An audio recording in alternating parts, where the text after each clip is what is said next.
ನಾನು ಸರೋಜಾ, ಚಿತ್ತಾರ ಮೀಡಿಯಾಗೆ ಸ್ವಾಗತ.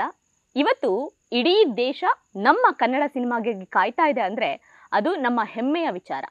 ಆಕ್ಷನ್ ಪ್ರಿನ್ಸ್ ಧ್ರುವ ಸರ್ಜಾ ಅವರು ಮಾಡಿರುವಂತ ಮಾರ್ಟಿನ್ ಸಿನಿಮಾ ಟ್ರೇಲರ್ ನೋಡಿನೇ ಸಿಕ್ಕಾಬಟ್ಟೆ ಕ್ರೇಜ್ ಕ್ರಿಯೇಟ್ ಆಗಿದೆ. ಅವರು ಸಿನಿಮಾದಲ್ಲಿ ಎಷ್ಟು ಎಫರ್ಟ್ ಹಾಕಿರ್ಬೋದು, ಹೇಗೆಲ್ಲ ಮಾಡಿರ್ಬೋದು, ಸಿನಿಮಾದಲ್ಲಿ ಹೇಗೆ ಕಾಣ್ಬೋದು ಅನ್ನೋ ಕುತೂಹಲ ಎಲ್ರಿಗೂ ಇದೆ, ನಮಗೂ ಕೂಡ ಇದೆ. ಅದನ್ನು ಕೇಳೋದಕ್ಕೆ ಅಂತಲೇ ಇವತ್ತು ಧ್ರುವ ಸರ್ಜಾ ಅವ್ರು ನಮ್ಮ ಜೊತೆ ಸಿಕ್ಕಿದ್ದಾರೆ. ಸೊ ಅವ್ರ ಹತ್ರ ಮಾತಾಡೋಣ, ಸಿನಿಮಾದ ಕಂಪ್ಲೀಟ್ ಎಕ್ಸ್ಪೀರಿಯನ್ಸ್ ಹೇಗಿತ್ತು ಅಂತ. ಅವ್ರನ್ನ ಫಸ್ಟು ಕಾರ್ಯಕ್ರಮಕ್ಕೆ ಸ್ವಾಗತ ಮಾಡೋಣ. ನಮಸ್ತೆ ಸರ್. ಸರ್ ಹೇಗಿದ್ದೀರಾ? ಸೂಪರ್ ಆಗಿದೆ ಮೇಡಮ್. ಫೈನಲಿ ಸಿನಿಮಾ ರಿಲೀಸ್ ಆಗ್ತಾ ಇದೆ, ಫ್ಯಾನ್ಸ್ ತುಂಬ ವೆಯ್ಟ್ ಮಾಡ್ತಾ ಇದ್ದಾರೆ. 13 ಭಾಷೆ ಫ್ಯಾನ್ಸ್ ಕ್ರೇಜ್ ನೋಡಿದ್ರೆ ಗೊತ್ತಾಗ್ತಾ ಇದೆ. ಸೊ ನೀವು ಯಾವ ಫೀಲಲ್ಲಿ ಇದ್ದೀರಾ? ಒಂದು ಎಕ್ಸಾಮ್ ಬರೆಯೋಕೆ ಹೋದಾಗ ಸ್ಟೂಡೆಂಟ್ಸ್ ಯಾವ ಫೀಲ್ಡಲ್ಲಿ ಇರುತ್ತೋ ಆ ಫೀಲ್ಡಲ್ಲಿ ಇದ್ದೀನಿ. 11 ಭಾಷೆಯಲ್ಲೇ ರಿಲೀಸ್ ಆಗ್ತಾಯಿದೆ. ಇಂಡಿಯಾದಲ್ಲಿ 6 ಭಾಷೆ, ಯಾವುದು ಅಂದರೆ ಒಂದು ಬೆಂಗಾಲಿ ಒಂದು ಆ್ಯಡ್ ಆಗಿದೆ ಮೇಡಮ್. ಸೊ 6 ಭಾಷೆ ಇಂಡಿಯಾದಲ್ಲಿ. ಓಕೆ, 240 ದಿನ ಫಸ್ಟ್ ಟೈಮು ಕನ್ನಡ ಇಂಡಸ್ಟ್ರಿನಲ್ಲಿ ಇಷ್ಟು ದೊಡ್ಡ ಮಟ್ಟಿಗೆ ಶೂಟಿಂಗ್ ಆಗಿತ್ತು. ಸೊ ಅಷ್ಟು ದಿನ ನಿಮ್ಮ ಪೇಷನ್ಸ್, ನಿಮ್ಮ ಡೆಡಿಕೇಶನ್ ಹೇಗಿತ್ತು? ನಂದಕ್ಕಿಂತ ನಾನೇನು ಮೇಡಮ್ ಬಂದು ಆ್ಯಕ್ಟ್ ಮಾಡ್ತೀನಿ ಅಷ್ಟೇ. ಟೆಕ್ನಿಷಿಯನ್ಸು ಅವ್ರೂ ಜೊತೆಗೆ ಟ್ರಾವೆಲ್ ಮಾಡಿದ್ರಲ್ಲ, ಸೊ ನನ್ನೊಟ್ಟಿಗೆ ನನಗಿಂತ ಜಾಸ್ತಿ ಪೇಷನ್ಸ್ ಅವ್ರಿಗೆ ಅಂತ ಹೇಳೋದಕ್ಕೆ ಇಷ್ಟಪಡ್ತೀನಿ.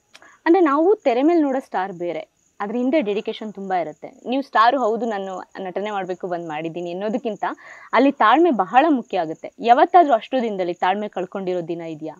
ಇಲ್ಲ, ತಾಳ್ಮೆ ಕಳ್ಕೊಳ್ಳೋಕೆ ಸಾಧ್ಯನೇ ಇಲ್ಲ. ಯಾಕೆಂದರೆ one more is always for betterment and if you are shooting it is for lifetime. Cinema ಅನ್ನೋದು ಮನುಷ್ಯ ಇಲ್ಲ ಅಂದ್ರೂ ಸಿನಿಮಾ ಉಳ್ಕೊಳ್ಳುತ್ತೆ. ನಾಳೆ ದಿವಸ ನಾವಿಲ್ಲ ಅಂದ್ರೂ ನಮ್ಮ ಸಿನಿಮಾ ಇರುತ್ತೆ. So cinema is ultimate, nobody is bigger then cinema.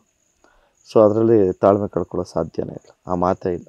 ಈಗ ನಮ್ಮ ಕನ್ನಡ ಇಂಡಸ್ಟ್ರಿನಲ್ಲಿ ಒಂದು ಇಂಡಿಯಾ ಪಾಕಿಸ್ತಾನ ಆ ಕಾನ್ಸೆಪ್ಟ್ ಮೇಲೆ ಬಂದಿರೋದೆಲ್ಲ ನಮ್ಮ ಹಿರಿಯ ಕಲಾವಿದರು ಮಾಡಿರೋಂಥ ಸಿನಿಮಾ. ಈಗಿನ ಯೂತ್ಸು ಆ ಕಾನ್ಸೆಪ್ಟ್ ಮೇಲೆ ಹೆಚ್ಚು ಸಿನಿಮಾ ಮಾಡಿಲ್ಲ, ಯಾಕಂದರೆ ಅದಕ್ಕೆ ಅಂತ ತುಂಬ ಎಫರ್ಟ್ ಬೇಕಾಗುತ್ತೆ. ನಾವೀಗ ಟ್ರೇಲರ್ ನೋಡಿದ್ರೇ ಗೊತ್ತಾಗುತ್ತೆ ನೀವು ಎಷ್ಟು ಕಷ್ಟಪಟ್ಟಿದ್ದೀರಾ ಅನ್ನೋದು. ಸೊ ಇಂಥದ್ದೊಂದು ಕಾನ್ಸೆಪ್ಟ್ ಬಂದಾಗ ನಿಮ್ಮ ಪ್ರಿಪ್ರೇಷನ್ ಹೇಗಿತ್ತು?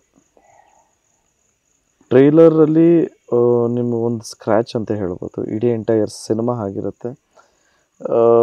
ಇಂಡಿಯಾ ಪಾಕಿಸ್ತಾನ ಅಂದಿದ ತಕ್ಷಣ ಹೂ ವಿಲ್ ನಾಟ್ ಡು, ಒಬ್ಬ ಇಂಡಿಯಾ ಪಾಕಿಸ್ತಾನಿಗೆ ಹೋಗ್ತಾನೆ ಅಂದರೆ ಅದೇ ಒಂದು ಎಕ್ಸೈಟಿಂಗ್. ಏನಕ್ಕೆ ಹೋಗ್ತಾನೆ, ಏನು ಮಾಡ್ತಾನೆ ಅಲ್ಲಿಗೆ ಹೋಗಿ, ಅಥವಾ ಏನಕ್ಕೆ ಹೋಗಿ ಅಲ್ಲಿ ಸಿಗಾಕೋತಾನೆ, ಇದೆಲ್ಲ ಕತೆಗೆ ಸಂಬಂಧಪಟ್ಟಂಗೆ. ಆ್ಯಂಡ್ ನಾವು ಅಷ್ಟೇ ನಮ್ಮ ಸೀನಿಯರ್ ಆ್ಯಕ್ಟರ್ಸ್ದು ಸಿನಿಮಾ ನೋಡ್ತಾ ಇರ್ತೀವಿ ಸ್ವಾತಂತ್ರ್ಯ ದಿನಾಚರಣೆ ದಿವಸ.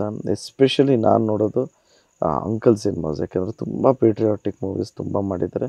ಆ್ಯಂಡ್ ಈ ಸಿನಿಮಾದಲ್ಲೂ ಸ್ಟೋರಿ ಆ್ಯಂಡ್ ಸ್ಕ್ರೀನ್ ಪ್ಲೇ ಅವರೇ ಆಗಿರೋದ್ರಿಂದ ಒಂದು ಒಳ್ಳೆ ಪೇಟ್ರಿಯಾಟಿಕ್ ಮೆಸೇಜು ಇರುತ್ತೆ ಮೇಡಮ್.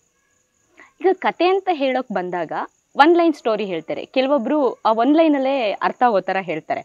ಸೊ ಈ ಸಿನಿಮಾದ ಕತೆ ಒನ್ ಲೈನ್ ಹೇಳಿದ್ರಾ ಅಥವಾ ನಿಮಗೆ ಇನ್ ಡೀಟೇಲ್ ಆಗಿ ಹೇಳಿದ್ರಾ? ಯಾವ ಥರ ಇತ್ತು ನಿಮ್ಮನ್ನು ಇಂಪ್ರೆಸ್ ಮಾಡೋಕ್ಕೆ ಕತೆ? ಇಂಪ್ರೆಸ್ ಏನಕ್ಕೆ ಮಾಡಬೇಕು, ಅದೆಲ್ಲ ಇಲ್ಲ.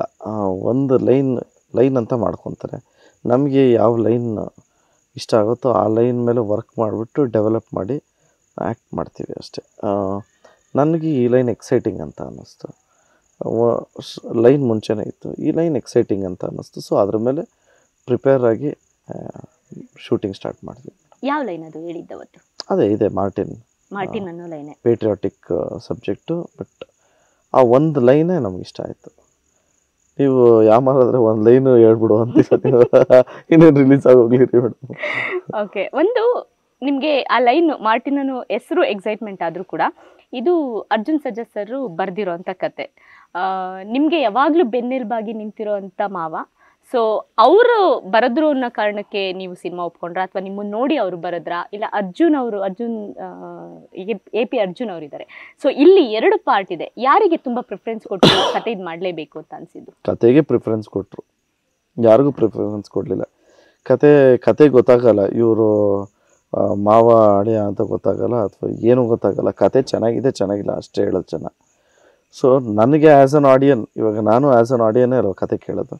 ಸೊ ನನಗೆ ಇಷ್ಟ ಆಯಿತು ಮೇಡಮ್ ಈ ಲೈನ್ ಇಷ್ಟ ಆದಮೇಲೆ ಓಕೆ ಇದ್ರ ಮೇಲೆ ವರ್ಕ್ ಮಾಡ್ಬೋದು ಅಂತ ಅಂದ್ಕೊಂಡಾಗ ಹಂಗೆ ಡಿಸ್ಕಷನ್ ಸ್ಟಾರ್ಟ್ ಆಯಿತು, ಡೆವಲಪ್ ಆಯಿತು. ಒಂದು ಸ್ಟೋರಿ ಆದಮೇಲೆ ಒಂದು ಸ್ಕ್ರೀನ್ ಪ್ಲೇ ಪ್ಯಾಟ್ರನ್ ಎಲ್ಲ ಫಿಕ್ಸ್ ಆಯಿತು. ಸ್ಕ್ರೀನ್ ಪ್ಲೇ ಮೇಲೂ ಸಾಕಷ್ಟು ತಿಂಗಳು ವರ್ಕ್ ಮಾಡಿದ್ವಿ. ಎಲ್ಲ ಆದಮೇಲೆ ಪ್ರೊಡ್ಯೂಸರ್ ಕತೆ ಹೇಳಾದ್ವಿ. ಪ್ರೊಡ್ಯೂಸರು ನಮ್ಮ ಜೊತೆ ಟ್ರಾವೆಲ್ ಆದರು. ಸ್ಟೋರಿ ಆ್ಯಂಡ್ ಸ್ಕ್ರೀನ್ ಪ್ಲೇಗೆ ಪ್ರೊಡ್ಯೂಸರ್ ಟ್ರಾವೆಲ್ ಆದರು ಆ್ಯಕ್ಚುಲಿ. ಸೊ ಎಲ್ಲ ಡೆವಲಪ್ ಆದಮೇಲೆ ಅರುಣ್ ಬಾಲಾಜಿ ಅಂತಿದ್ರು, ರೈಟರ್ಸು ಗೋಪಿ ಅಂತಿದ್ರು, ಇವರೆಲ್ಲ ಕತೆ ಎಲ್ಲ ಮಾಡಿ ಎಲ್ಲ ಮಾಡಾದ್ಮೇಲೆ ಪ್ರೊಡ್ಯೂಸರ್ ಸ್ಕ್ರಿಪ್ಟ್ ಲಾಕ್ ಅಂತ ಆದಮೇಲೆ ಯಾರು ಡೈರೆಕ್ಷನ್ ಮಾಡ್ತಾರೆ ಅಂದಾಗ ಪ್ರೊಡ್ಯೂಸರ್ ಹೇಳಿದ್ದು, ನಿಮ್ಮದು ಫಸ್ಟ್ ಮೂವಿ ಅವ್ರನ್ನ ಕೇಳೋಣ ಸರ್, ಇಫ್ ಈಸ್ ಇಂಟ್ರೆಸ್ಟೆಡ್ ಮಾಡೋಣ ಅಂತ ಹೇಳಿ ಆಮೇಲೆ AP ಅರ್ಜುನ್ ಆನ್ ಬೋರ್ಡ್ ಬಂದಿತ್ತು. So this was the travel. ಹೇಗೆ AP ಅರ್ಜುನ್ ಅವರೇ ಮಾಡಲಿ ಅಂತಂದ್ರೆ, ಯಾಕಂದರೆ ಅದ್ದೂರಿ ಕಂಪ್ಲೀಟ್ ಲವ್ ಸಿನಿಮಾ, ಇದು ಮಾರ್ಟಿನ್ ಕಂಪ್ಲೀಟ್ ಆ್ಯಕ್ಷನ್ ಸಿನಿಮಾ. ಇಲ್ಲಿ ನಾವು ಧ್ರುವ ಸರ್ನ ನೋಡೋ ರೀತಿನೇ ಬೇರೆ. ಸೊ AP ಅರ್ಜುನ್ ಅವರೇ ಈ ಸಿನಿಮಾ ಮಾಡಬೇಕು ಅಂತ ಹೆಂಗೆ ಥಾಟ್ ಬಂದಿದ್ದು? ಯಾಕೆ ಒಬ್ರನ್ನ ಒಂದೇ ಜಾನರ್ಗೆ ಯಾಕೆ ಸೀಮಿತ ಮಾಡಬೇಕು ಅಲ್ವಾ? ಮತ್ತು ಪ್ರೊಡ್ಯೂಸರ್ಗೆ ಇದ್ದಿದ್ದು ಕಾನ್ಫಿಡೆನ್ಸ್ ಪ್ರಾಬಬ್ಲಿ AP ಅರ್ಜುನ್ ಅವರೇ ಮಾಡಬೇಕು ಅಂತ. ಅಲ್ಲದೆ ಅವ್ರಿಗೂ ಕತೆ ಹೇಳ್ಸಾದ್ಮೇಲೆ ಅವ್ರಿಗೂ ಇಷ್ಟ ಆಯಿತು. ಸೊ ಎಲ್ಲರಿಗೂ ಇಷ್ಟ ಆದಮೇಲೆ ನಾನು ನಿಮಗೆ ಒಂದು ಕತೆ ಹೇಳ್ತೀನಿ, ನಿಮಗೆ ಒಂದು ಮ್ಯಾಗ್ಝೀನಲ್ಲಿ ಒಂದು ಟಾಪಿಕ್ ಹೇಳ್ತೀನಿ, ಬರೀರಿ ಅಂದರೆ ನಿಮ್ಗೆ ಇಷ್ಟ ಆದರೆ ಮಾತ್ರ ಬರೆಯೋದು ಅಲ್ವಾ? ಸೊ ಹಂಗೆ ಅವ್ರಿಗೂ ಕತೆ ಹೇಳಿದಾಗ ಅವ್ರಿಗೂ ಇಷ್ಟ ಆಗಿದ್ದಕ್ಕೆ ಆನ್ ಬೋರ್ಡ್ ಆಗಿ ಹಂಗೆ ಟ್ರಾವೆಲ್ ಸ್ಟಾರ್ಟ್ ಆಯಿತು ಮೇಡಮ್. ಇದು ಬಿಗ್ ಬಜೆಟ್ ಸಿನಿಮಾ. ಒಂದ್ಸಲಿ ಅಂದ್ಕೊಂಡಿದ್ದ ಬಜೆಟ್ ಬೇರೆ, ಈಗ ಆಗಿರೋ ಬಜೆಟ್ ಬೇರೆ, ನೋಡ್ತಿರೋ ನಿರೀಕ್ಷೆ ಬೇರೆ. ಸೊ ಉದಯ್ ಮೆಹ್ತಾ ಅವರು ನಿಮಗೆ ಹೇಗೆ ಬೆಂಬಲವಾಗಿ ನಿಂತರು? ನಾವು ಅಂದ್ಕೊಂಡಿದ್ದು ಬಡ್ಜೆಟು ಅಫ್ಕೋರ್ಸ್ ನೀರಾದ್ಮೇಲೂ as an actor, as a team member, ನಾನು I want to be with my producer and technicians. ಎಲ್ಲದಕ್ಕಿಂತ ಹೆಚ್ಚಾಗಿ ವಿತ್ ಮೂವಿ ಮಾಡ್ತೀವಿ. ಬಡ್ಜೆಟ್ ಜಾಸ್ತಿ ಆಗಿದೆ ಅಂದಿದ ತಕ್ಷಣ ಇಟ್ ಈಸ್ ನಮ್ಮ ಜವಾಬ್ದಾರಿ ಆ ಬಡ್ಜೆಟ್ನ ನಾವು ಹಿಂಗೆ ಜನ್ರೇಟ್ ಮಾಡಿ ವಾಪಸ್ಸು ಪ್ರೊಡ್ಯೂಸರ್ಸ್ನ ಸೇಫ್ ಮಾಡ್ತೀವಿ ಅನ್ನೋದು. ಸೊ ಆ ಜವಾಬ್ದಾರಿ ನಮಗಿದೆ. Definitely heal be safe 100%. ಈಗ ರಿಲೀಸಿಗೆ ಮುಂಚೆನೇ heal B profit side 100%. Okay sir, ಈಗ ನಾವು ಕನ್ನಡ ಇಂಡಸ್ಟ್ರಿ ಸಿನಿಮಾ ಮಾತ್ರ ನೋಡಿದ್ವಿ, ಕನ್ನಡ ಸಿನಿಮಾ ನೋಡಿದ್ವಿ. ಅದು ನಮ್ಮ Kannada stars PAN India stars ಆದರು. ಇವಾಗ ವರ್ಲ್ಡ್ ವೈಡ್ ಸ್ಟಾರ್ ಆಗ್ತಾ ಇದ್ದೀರಾ. ಸೊ ನಮ್ಮ ಕನ್ನಡ ಇಂಡಸ್ಟ್ರಿನಲ್ಲಿ ನಿಮ್ಮ ಫ್ಯಾನ್ಸ್ ಹೇಗಿದ್ದಾರೆ ಅಂತ ಗೊತ್ತು, ಎಷ್ಟು ಕ್ರೇಜ್ ಇದೆ ಅಂತ ಗೊತ್ತು.